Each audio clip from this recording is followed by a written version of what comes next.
ஸ்ரீமதே ராமானுஜாய நமஹ. துவாபர யுகம் முடிஞ்சு பகவான் கிருஷ்ணர் தன்னுடைய வைகுந்தத்துக்கு, அதாவது அவருடைய இருப்பிடம், அங்க போயிடுறார். அதுக்கப்புறம் நடக்கிற நிகழ்ச்சி தான் இங்க எப்படி ஸ்ரீனிவாசர் திருமலைக்கு வந்தார் அப்படிங்கிறது. பெருமாளோட மார்பல எப்பவுமே வரைந்திருக்கும் ஸ்ரீ மகாலட்சுமி பெருமாள்கிட்ட கோச்சுன்றார். ஏன்னா பிருகமுனிவர் உதைச்சுடுறாரோன்னு, அதுக்கப்புறம் அவ கோச்சுக்கிறா.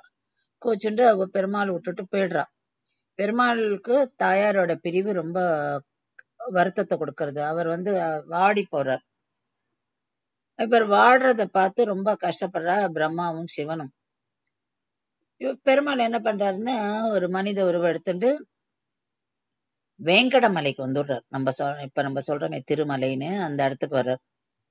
அங்க தவம் இருக்கு. அது ஒன்னும் சாப்பிடாம எல்லாம் தவம் இருக்கிறத பார்த்து பிரம்மனுக்கும் சிவனுக்கும் ரொம்ப வருத்தமா இருக்கு. அவ பசுமாடாவும் கண்ணாவும் உருவம் எடுத்துட்டு வரா. அப்ப அந்த பசு என்ன பண்றது, தினம் இவர் எங்க தவம் இருக்கிறார், அதாவது இந்த எறும்பு புத்துக்கு அடியில இருக்கார்.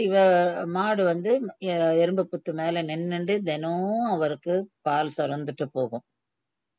சோ அததான் நம்ம இங்க பாக்குறோம். பின்னாடி அந்த மாடு ராஜா கிட்ட மாட்டிக்கிறது. அது அடுத்த வீடியோல பார்க்கலாம்.